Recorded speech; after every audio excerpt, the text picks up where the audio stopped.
Tenemos que hablar de uno de los temas que definitivamente hacen parte de la agenda programática de este gobierno, del gobierno del presidente Gustavo Petro, y que generan muchas dudas respecto al planteamiento de esas políticas que nos lleven al avance de algo muy importante, y es que estamos hablando de la seguridad alimentaria. Desde allí efectos como el fenómeno del niño, pues también temas de industrialización en los sectores agrícolas y bueno, muchos elementos que hacen parte de este escenario, pues vamos a plantearlos hoy aquí en Revista de la Mañana, y por eso vamos a saludar a esta hora a Daniel Castillo, quien es nutricionista, magíster en políticas públicas e investigador del Observatorio de Soberanía y Seguridad Alimentaria de la Universidad Nacional de Colombia, para pues entender estos escenarios que se dan en Colombia. Daniel, muy buenos días, bienvenido a Revista de la Mañana. Hola, muy buenos días a ti y a todo el equipo de trabajo. Daniel, empecemos hablando bajo el escenario de la seguridad alimentaria en Colombia. ¿Cómo estamos en este momento? ¿Qué probabilidades va bajo las cifras, incluso que ha presentado el DANE y la FAO, de que Colombia llegara a estar a un punto de inseguridad alimentaria y pues que los colombianos pasen de incluso de la inseguridad alimentaria a la malnutrición? Bueno, pues primero que todo decir que la situación alimentaria del país no es una situación que viene de este gobierno, sino que es un acumulado histórico que tenemos como país. Tenemos cifras alarmantes. La encuesta nacional de nutrición, la más vigente, que es la del año 2015, nos muestra que uno de cada dos hogares se encuentra en situación de inseguridad alimentaria. El porcentaje es 54,2% en el país. Y ahorita tenemos una encuesta un poco más actual en Colombia, que es la encuesta FIES que produjo el DANE y nos habla de un 28,1%, que no deja de ser alarmante, pero que es un dato un poco más reducido, es mucho más preciso, por decirlo así, la ENSIN, porque es una encuesta mucho más completa. Estamos a la espera de una nueva ENSIN en el país, de una nueva información de seguridad alimentaria y nutricional, porque pues como lo ves, 2015 ya son 8 años atrás y necesitamos datos nuevos, datos vigentes. La responsabilidad técnica de esta encuesta está a cargo del Instituto Colombiano de Bienestar Familiar y pues hasta la fecha no tenemos datos vigentes. Entonces, cooperación internacional, la FAO, la OMS sacan unas cifras, pero son unas cifras de acuerdo a unos indicadores que ellos manejan de seguridad y soberanía alimentaria que claramente habrá que corroborar en terreno con los datos nacionales. Entonces, más o menos podemos decir que esa es la situación actual. Los datos vigentes nos muestran que hay una situación grave de inseguridad alimentaria en el país durante varios años y que tenemos que actuar como gobiernos y tal vez no ha sido prioridad para los últimos gobiernos dar respuesta a estos datos históricos de inseguridad alimentaria en el país que pues se traducen prácticamente en hambre y en malnutrición. Daniel, gracias por acompañarnos en Revista de la Mañana. Ahora la pregunta insignia, ¿no? ¿Es voluntad política o es más problemas económicos para atender esta situación que golpea a toda la población colombiana? Yo creo que es más voluntad política porque claramente hay un presupuesto asignado para la atención del hambre y la malnutrición en el país, tanto de los gobiernos departamentales, municipales como del orden nacional, pero pues claramente las agendas administrativas en lo local y en lo nacional hay veces no le dan prioridad a esto. Estamos a las puertas de un nuevo gobierno que anunció un plan de choque contra el hambre, que le apuesta por la oficina Hambre Cero y por todo el cumplimiento del objetivo número 2 del desarrollo sostenible, que es la erradicación del hambre en el país, y que claramente pues eso quedó consignado en su plan de desarrollo, y pues seguimos a la espera del cumplimiento y de materializar esas palabras que quedaron en Plan Nacional de Desarrollo. Creo que este gobierno tiene voluntad política, pero de allí a traducirse eso en hechos público-administrativos en el orden local y nacional, pues habrá que verlo, habrá que ver cuál es el compromiso de las nuevas administraciones que acaban de ser elegidas frente a estos temas, porque muchas veces pues la prioridad es la seguridad o la prioridad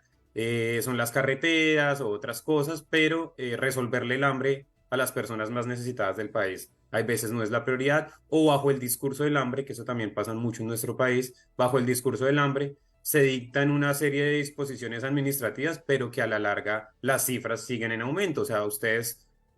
como yo y como todos en el país y todas y todos hemos escuchado que los niños en La Guajira se vienen muriendo desde hace muchos años. Entonces, ¿qué es lo que está pasando? ¿Por qué no hemos dado respuesta a eso? Porque hay unos programas de las instituciones como el ICBF o como el mismo Ministerio del Interior, de Hacienda, de Restitución de Tierras, de las diferentes entidades que pueden estar a cargo de la resolución del hambre en el país, que tienen presupuesto, que están allá en terreno, pero que a la larga eso no se materializa en que se reduzca la mortalidad de los niños y niñas en La Guajira. Entonces, eso es alarmante, eso es preocupante y creo que no es una cuestión de presupuesto, sino es una cuestión claramente política y claramente de lo que está pasando en temas de corrupción y en temas administrativos en lo local y en lo departamental.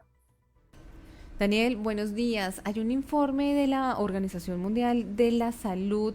donde pues ellos manifiestan que podría intensificar esos problemas sanitarios, humanitarios, ¿no? Debido también a este calor extremo. Sin embargo, el niño también se presenta o se manifiesta erráticamente cíclico. Hablemos un poco también de esos riesgos sanitarios que expone la Organización Mundial de la Salud y también si esto puede contribuir aún más al desplazamiento de algunas poblaciones.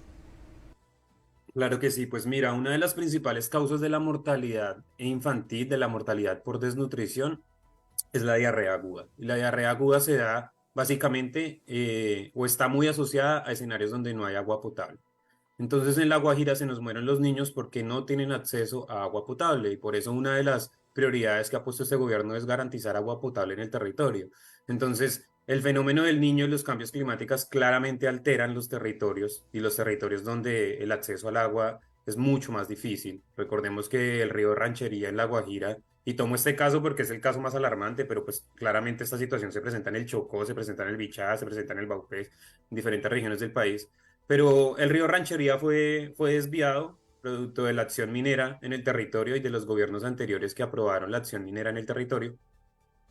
Y pues al privar a la población de agua potable, pues produce y tiene efectos claros en el territorio, y eso está comprobado y se pueden ver las cifras. Y entonces pues nos pasa igual con el fenómeno del niño, tenemos desabastecimiento de agua en el territorio, disminuyen los caudales, las poblaciones que son pues que viven de forma ribereña cerca a los ríos, pues van a ser directamente afectadas. Lo mismo las poblaciones de ya más al interior y tenemos pues unos comportamientos agropecuarios que van a cambiar en el país. Entonces, claramente en el mundo el fenómeno pues del cambio climático es alarmante y los gobiernos no han sido serios y comprometidos frente al tema.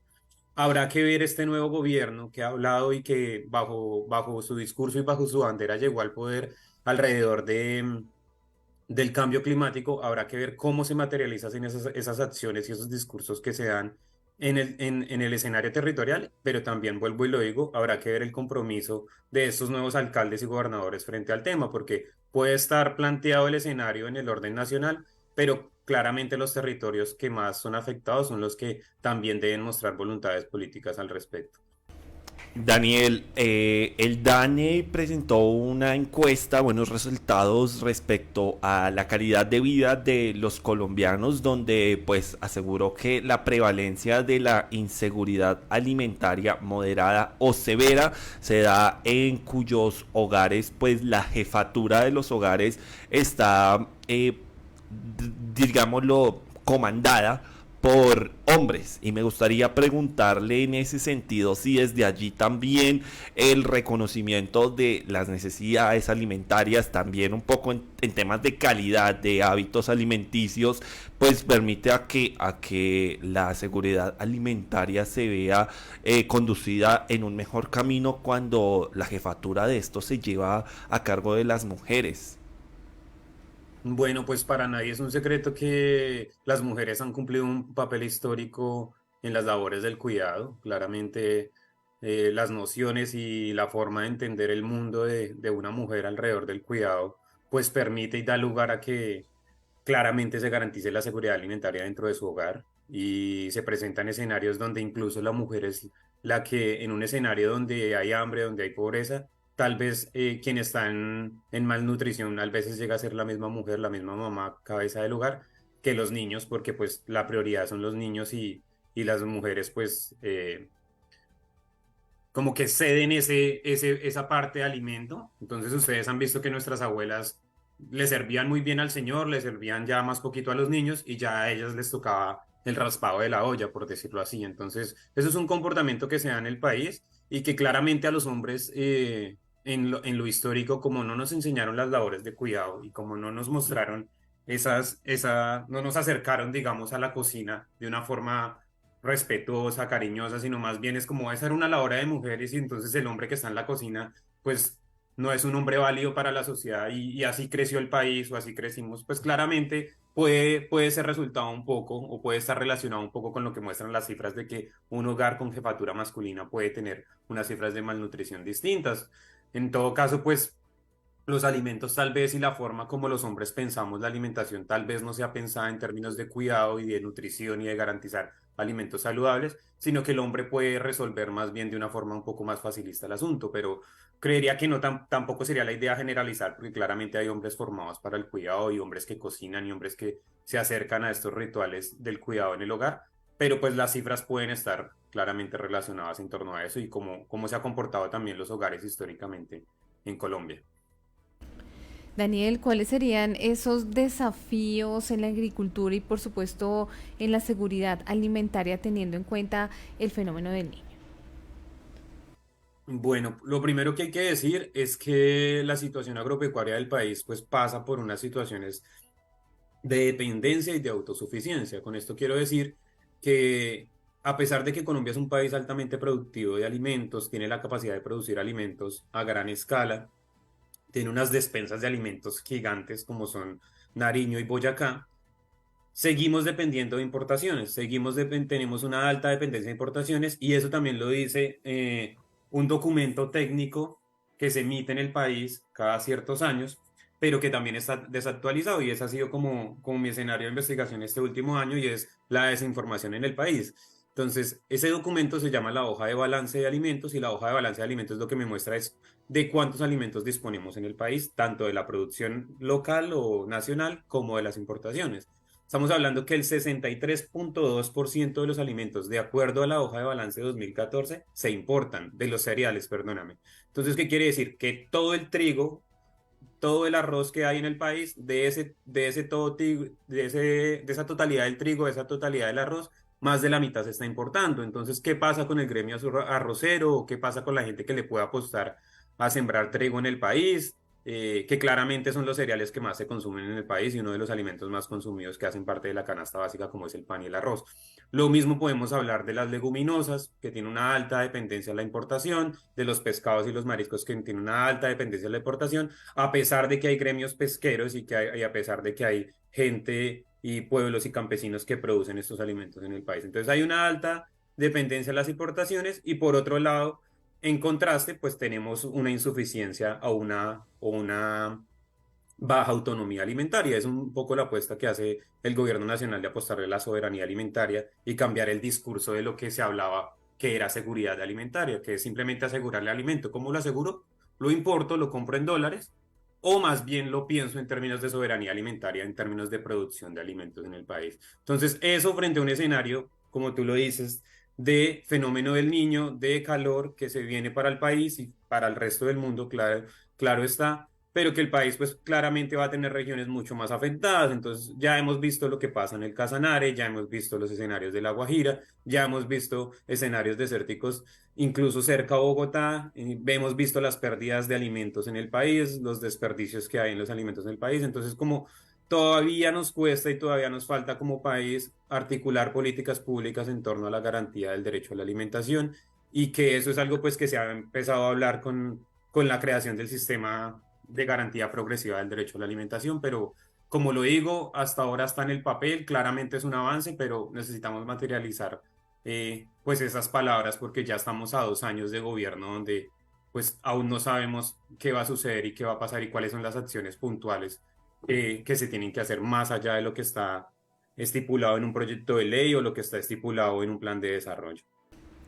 Daniel, la FAO señaló que la inseguridad alimentaria está directamente vinculada a la pobreza y no a la falta de producción de alimentos. Y en ese sentido me gustaría preguntarle si entonces uno de los principales retos que debería entonces mantener el gobierno nacional a través de sus políticas públicas es que precisamente los colombianos no pierdan poder adquisitivo sobre su moneda, el control factor de la inflación y bueno, detalles que también hace parte de ese escenario económico para que la seguridad alimentaria no sea otro factor más de un escenario fatalista aquí en el país donde, como usted lo menciona, mueren niños por desnutrición.